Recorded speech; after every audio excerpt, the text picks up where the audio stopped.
Eric, thank you so much for being a guest on the Multiply Your Success podcast. And just to get started, if you wouldn't mind just giving us your name and title and your company.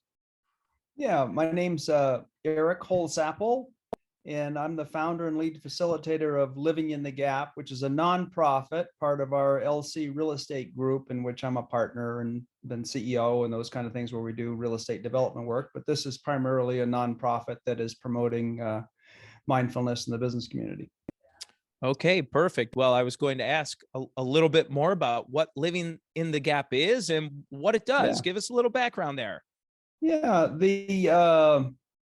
It came about, it evolved, but I mean, the gap itself is the gap as one thought stops and another one starts. There's a gap, and we find that stress and anxiety come in thought, and that peace and joy, and really my definition of success is comes in that gap where you get a little more calmness and you're a little more intuitive versus just thinking that. So that evolved, and it came through a process of my own mindfulness journey. And then as I brought it into the company, and our company became more mindful and adopted a mission statement of mindfully creating community. And then I went on and formed Living in the Gap and offering it to other professionals that are interested in learning how to transform their business and their lives with mindfulness. Great.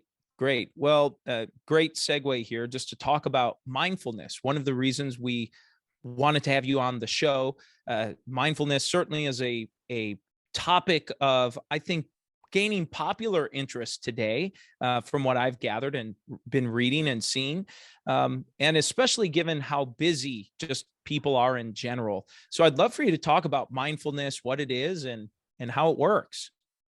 Yeah, really, it's the ability to focus on what we choose to focus on, notice when we're focusing on it and not. If you wanted one word that's applicable to business, is focus. And focusing in a way where we're not judging things all the time, but actually being aware of them, because we find that when we're labeling and judging things, we're putting them in a neat compartment, not really evaluating or listening to them. So it's focus, really, being able to focus on what we choose to focus on. And I have yet to meet somebody that has put mindfulness into their business that hasn't improved their productivity, reduced their stress, and done better. And I think that many in business, I come out and think, oh my gosh, I'm too busy at work making money. I don't have time for that. And what I found is that that's the wrong strategy to make additional time for mindfulness. Is that really implementing in our daily lives and taking it into business is what gives us the time, gives us the focus, gives us those things. So it isn't, don't make it like another thing to do, make it the primary thing. And it kind of helps us prioritize, helps us find time, to get everything done. Yeah, and I'm as I'm listening to you describe that, I think that I love the idea of it, but then I think, well, but come on, how am I really gonna do this? Like, so maybe some practical tips or suggestions or things you've seen people or companies you've worked with that have been effective in actually making that transition to Yeah. putting mindfulness at the forefront. The first thing is to know that you're the one that you can control and become mindful. That it's your personal practice which is paramount. And that particularly, I find it's more, if you want to have mindfulness in a company, the top levels, the CEO, the board, and those things have to be on board with it. The next is, I would say, as far as corporately, the goal is not necessarily to have everybody meditate. That's a form of mindfulness that's really effective in a corporate world. But we have about 25 employees here, and we brought a mindfulness program in for everybody, mindful based stress reduction, and it was phenomenal. But even after that, everybody not meditating. They went through that and whatnot, but just but if you can get over half of your company that are meditating, and that everybody kind of, like, we had adopted a vision statement of mindfully creating community, and have over half that are meditating, it's hugely impactful. The whole flavor and culture of the company has changed around that, even though there's not everybody's bought into sitting meditation. I don't think they need to be, or that's the goal. really. Or even we do yoga, but I more call it mindful stretching now, that it's really being able to place your attention into your body and know and get, realize that that's another place to hang out rather than thought. Not necessarily that everybody's done a yoga, because my experience over many years is that they aren't going to, everyone's not going to do that either, so for whatever reason. And that's fine. It's not the goal to get everybody to do one thing or another, other than to pay more attention and be more mindful, more aware of what they're doing, and really to live a more purposeful life, to have an idea what your real purpose is in life. Well, I love how you use the word focus to help describe this idea of mindfulness. It really, to me, makes it a little bit easier to approach, especially with colleagues or people you may be working with, that it's helping you focus your attention. You're telling your attention where to go, or where you're Yeah. telling your mind where to go. Well, and it's interesting because I love business. Business is just so impactful on what it chooses to do, and business has chosen to steal our attention. Whether it's advertising, Facebook, Google, whatever it is, there's all these things now that are trained to steal our attention, and we're the only ones that can claim it back, to start taking some moves to say, because those things aren't going to change. They may get some legislation that a few things are, but basically these things are there and they're really powerful. So it really has to be our own commitment to say, and I believe a practice, that it's not something we just say, oh yeah, I'm going to do that. It has to be something we practice and have some set aside time to say, do I notice? Can I even know when I'm focused and when I'm not? Because I've learned for myself that multitasking is something I can do, but I can't do it consciously. I'm unconscious of everything I'm doing when I multitask. I drive by my exit on the highway when I'm on my phone, and driving. It's just, I can do a lot of things. We're set up to our non-conscious can function, do almost anything non-consciously that we do consciously, but we're not aware of it. We can't recall it. So can we notice when our consciousness and our attention is being stolen and when we're in control of it? That's the number one to start. And it won't be 24/7. I'm aware and conscious and, and know what I'm, because, we're habitual creatures. We just do the next thing.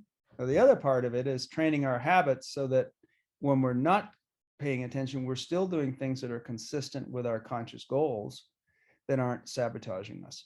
Because so many of us have those times, those little unconscious things that we think that we're, whether it's in business or personally trying to lose weight, or to drink less or get on the honor roll, or work harder, put savings in. There's these little unconscious things. I say I'm going to do that, and the next time I'm buying a new boat, and there goes my savings. There's just little things that we do. So a lot of it's really training our non-conscious to align with our conscious objectives, and rather than in contrast to them or sabotaging them. Wow. Yeah, that's a great thought. Great just piece of advice there. Thank you for sharing that. Well, let's switch gears maybe a little bit. I'd love to talk about this processional effect. Did I say that Yeah. correctly? Yeah. Talk a little bit about what that is, and I'm curious just to learn for myself. Yeah. It comes from physics, is that things move in 90-degree angles. Like bees go into get honey, but they end up pollinating all the earth. They end up pollinating our flowers and having everything bloom. The sun pulls the moon towards it with gravity, but the earth goes around the sun, and it revolves around the sun at a 90-degree angle. Or if you think about it in business terms, if I make a cold call, like I got a warranty call, I get one about once a week at least, it makes me want to hang up the phone and go in the other direction. But I've found some of the biggest deals that I've ever got, and my best way of being connection is to go in and serve on non-profit boards and for good things in our community. And what I find happens is that I get in touch with other leaders. I get to know other leaders in a different way than if I'm just calling for their business.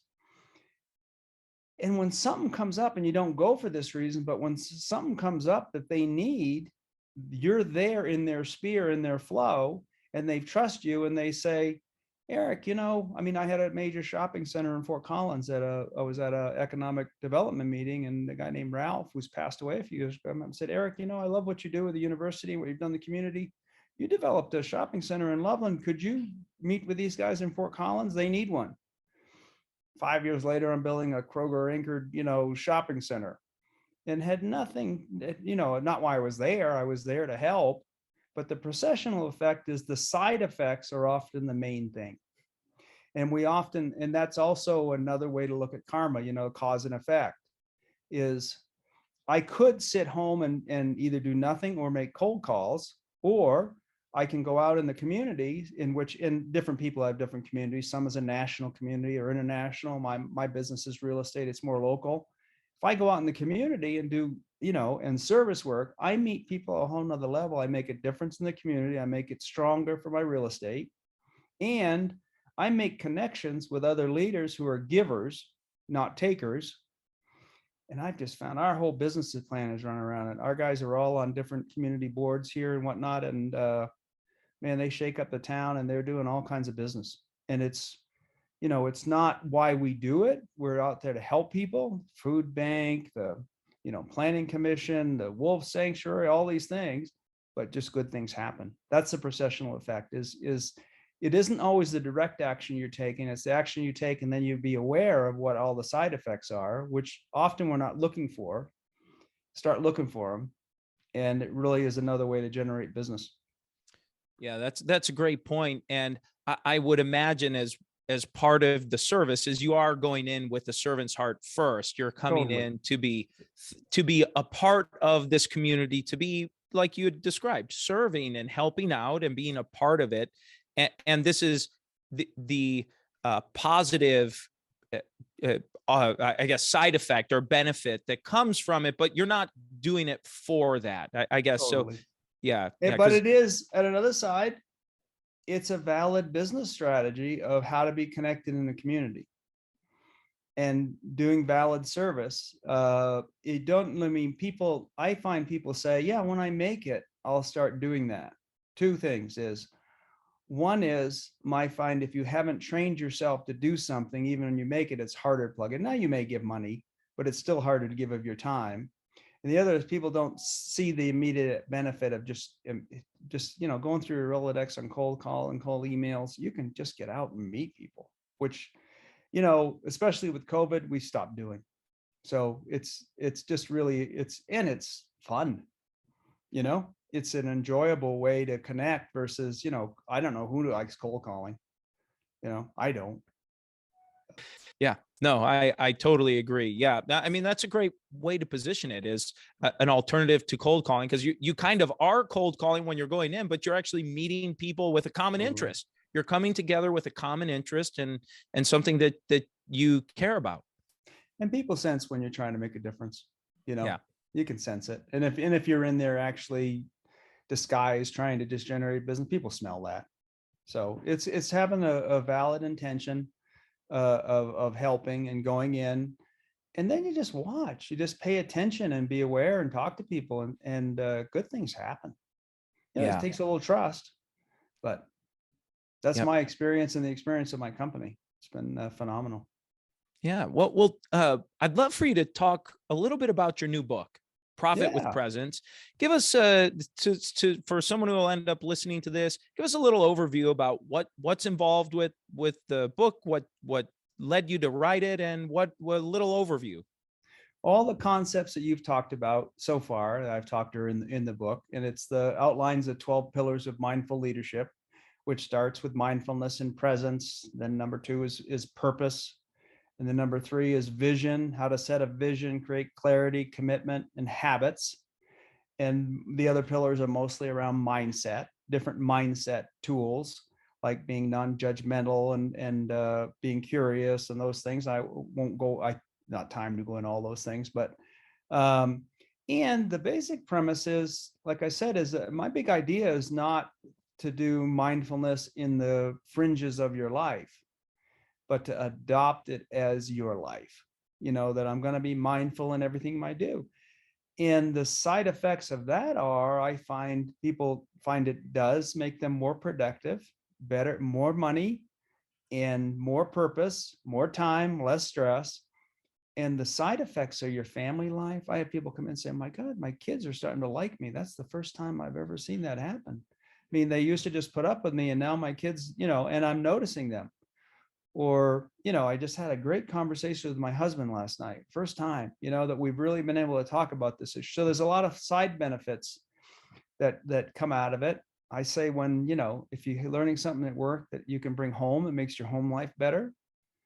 That's a job worth having. So, and it creates a sticky culture at work where people don't want to leave a mindful company.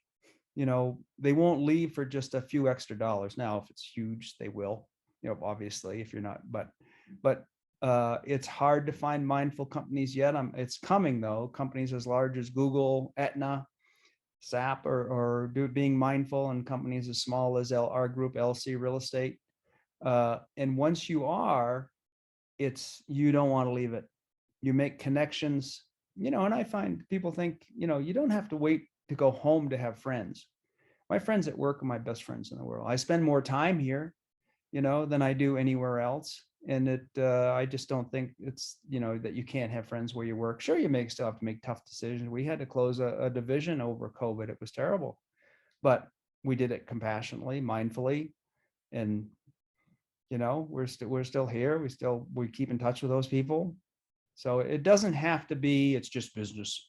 I mean, people are people. If you start treating them that way, it can open up a whole nother avenue for your life. You don't have to wait to get home to have a life. You can have a life all day long. Yeah. Yeah.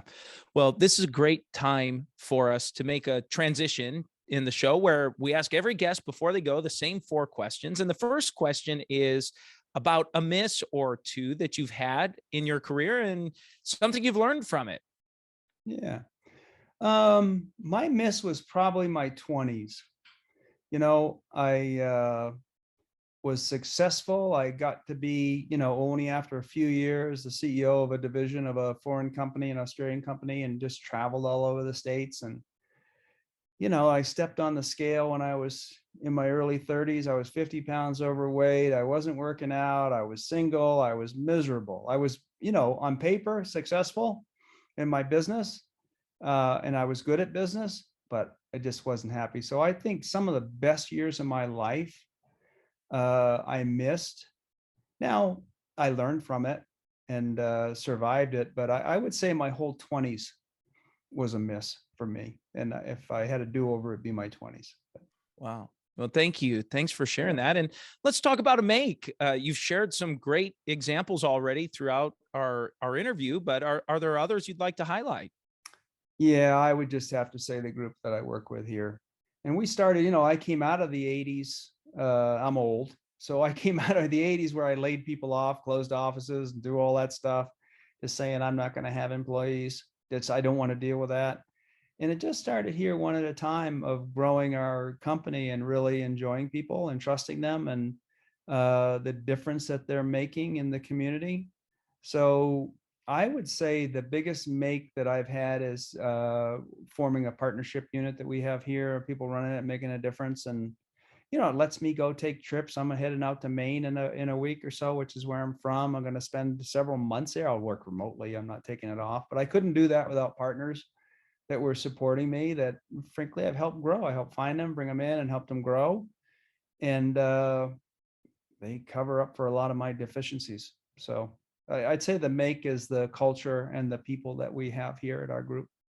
Yeah. Well, and how about this idea of a multiplier? I always love this question. We get such a great broad diversity of responses here. So is there a multiplier you've used to grow yourself, your business over the years? Two, one that we talked about is the processional effect, is to go out in the community, you can make a difference, and it makes you better known and better liked and more trusted.